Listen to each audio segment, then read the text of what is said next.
दिनै थारमाने दिनै चिरां जिल्लायाव जोङो micro' finance incentives and relief scheme होननानै आसाम गभर्नमेन्टआ जितु लादों बेयाव हिमन्त बिश्व शर्मानि दैदेननायाव ओरैबायदि गोख्रों मोनसे पदक्षेप बियो जे जोङो प्रथम माने बे गभर्नमेन्टनि प्रथम माने केबिनेट जि मिटिं बियो मे मासनि 11 तारिखआव जादों आरो बेवहायनो डिसिसन लानाय जादोंमोन जे माइक्र' फाइनान्सनि सिङाव जायफ्रानाखि ऋण लानानै जुरुला जानानै दङ बिसोरनो जाहाथे मदद होनाय जायो दा बेनि थाखाय मोनसे कमिटि बानायनाय जादोंमोन अशोक सिंघालखौ चेयारमेन खालामनानै बिथाङा जि मोनसे रिपर्ट होदों बेखौनो एप्रुभ खालामनानै दिनै 24 तारिख जुनाव बेखौ एप्रुभ खालामनायनि उनावहाय माइक्र' फाइनान्सनि जि फाइनान्सियेल इनसेन्टिभ्स आरो रिलिफ स्किम बेखौ दिनै सुरु खालामबाय थ' चिरां जिल्लायाव टारगेटआ दंमोन 10,000निबो बारा आरो दिनै चिरां डिस्ट्रिक्ट हिसाबै बाहाय 10,472 जन बेनिफिसियारि दङ आरो एप्रक्सिमेटलि प्राय माने दा 5,000सो मानसिफोरनो दिनैहाय लेंहरनानै चेकखौ राननाय जादों बाखि थानायफोरनो न'आव रानदों थ' बिनि दारैहाय जायफोर आइजोफोरा बायदिसिना जाहोनाव लन रिपेमेन्ट खालामनो हायैनि थाखाय न'खरनि रांखान्थिया प्राय माने गाज्रि जाबाय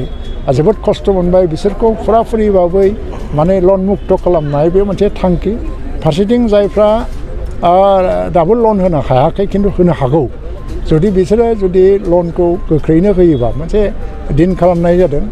थ' बे लनखौ बे समनि गेजेराव होयोबा बिसोरनो फाइनान्सियेल इनसेन्टिभ 25,000 थाखा लागै होनाय जागोन 25,000 थाखासिम थ' खायफा 10,000 मोननो हागौ सोरबा 12,000 मोननो हागौ सोरबा 25,000बो मोननो हागौ थ' बे मोनसे इनसेन्टिभ होनाय जादों आरो जायफ्रा रेगुलार लन पेमेन्ट खालामो जे लनखौ होबाय थायो रेगुलारलि बिसोर खिन्थु आरोबाव लन मोननायनि मोनसे राहा थ' गासै राहाखौ जोबनानै हिनजावफोरनि आइजोफोरनि थांनानै थानायाव रांखान्थि बिथिङाव जाहाथे गोख्रों जायो बेखौ नोजोर होनानै दिनै बे आसनिफोरखौ लादों जेला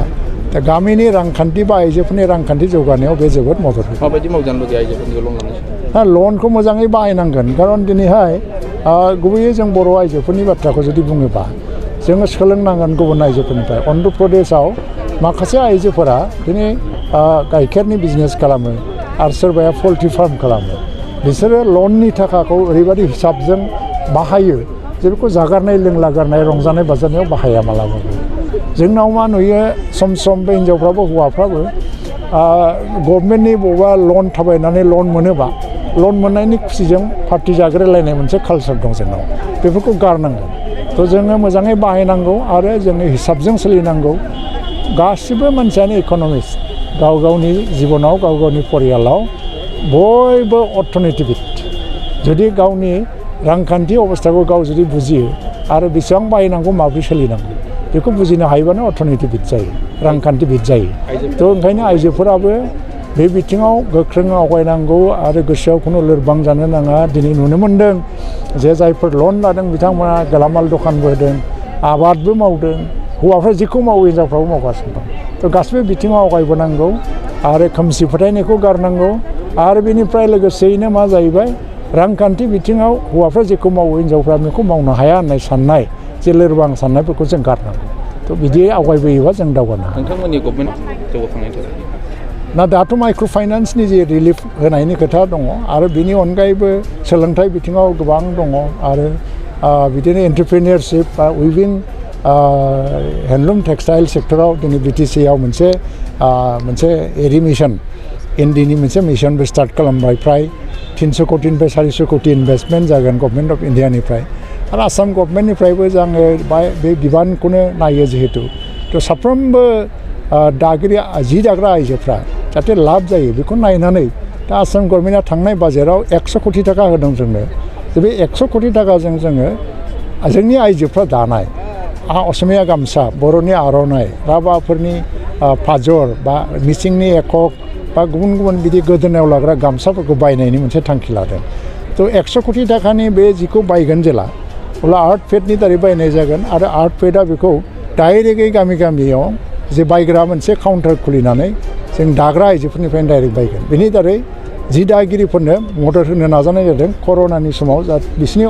रांखान्थि अबस्थाया जोबोद गाज्रि जादोंमोन लोगोसेयैनो जोङो माखासे जायगायाव जेनेबा क्लास्टार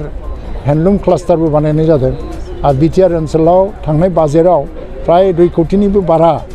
रांनि मोनसे हेन्डलुम मडेल भिलेज कक्लाबारियाव बानायनायनि मोनसे थांखिबो लाबाय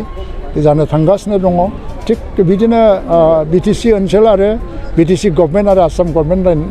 माने जयै गोरोबलायनानै हेन्डलुम टेक्सटाइल सेरिकालचार बे बिथिङाव जोङो जौगानायनि हाबाफारिजों आइजोफोरखौ मदद होनायनि थाखाय जोङो हाबाफारि लागासिनो. The Wild Tiger Resort in Manas has been opened for you. You can get many facilities in this resort like luxury accommodation, individual cottage, multi-cuisine restaurant, gypsy safari, elephant safari, river rafting, picnic facility, etc. To know more, you can contact this number 9101654758 9435011449 8473961382 8822935994. नोंथांमोननि थाखाय गोजोनथाव खौरां बारेंगाबारि मानासाव बेखेवनानै होबाय समायना दा wild tiger resort. बे रेजर्टआव नोंथांमोनहा गोबां सुबिदा मोननो हागोन जेरै luxury accommodation, individual cottage, multi cuisine restaurant, Gypsy safari, elephant safari, river rafting, picnic facility बायदि बायदि. गोबां मोनथिनो थाखाय कन्टेक्ट खालामनो हागोन नैबे नम्बराव 9101654758 9435011449 8473961382 8822935994. क'क्राझार गोजोननि नोगोर तितागुरि part 2 opposite NRL petrol पाम्पआव Rishi Kumar मोसाहारिनि फ्ल'रिस्ट nursery. बे नार्सारियाव बायदि रोखोमनि समायना बिबारफोरखौ फालांगि महरै खम बेसेनावनो नोंथांमोनहा मोननो हायो. ऋषि कुमार मोसाहारिनि फ्ल'रिस्ट नार्सारियाव गासैबो रोखोमनि बिबार गायनायाव गोनांथि जानाय आगजुखौ गोरलैयैनो मोननो हायो. बेसेन लायाबालासिनो न'सिम दैथायहरनायनिबो खाबु दङ. लोगोसे फरायसा आरो लाइमोनफोरखौबो बेवहाय सोलोंथाइ होनाय जायो. गोबां मिथिनो थाखाय कन्टेक्ट खालामनो हागोन नैबे नम्बराव 6003099192. ऋषि कुमार मोसाहारिनि फ्ल'रिस्ट नार्सारियाव एक्टिभिटिज बायदियै produce and sell all kinds of horticultural planting materials and gardening design. Impart training to all students and educated unemployment youths. Home delivery and door-to-door service free. Again, contact number 6003909192.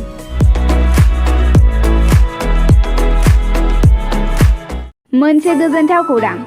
गोजोननि नोगोर क'क्राझाराव थानाय बाजार India आरो MRM hospital साखाथियाव Bodoland therapist सेन्टाराव थुब्ला ब्रह्मआ गुबुन गुबुन रोखोमनि सानाय सुनाय गोनां सुबुंफोरनि थाखाय फाहामथाय होनाय जायो.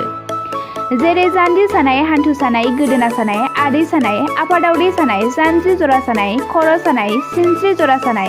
बैफोरबायदि सुबुंफोरनि सानायफोरखौ फाहामथाय होबोगासिनो दं. सोरबाफोर बे बेरामाव गोग्लैनाय सुबुंफोरा बे खाबुखौ लानो हागोन. गोबां मिन्थिनो थाखाय नैबे जानबुं नङाव फन खालाम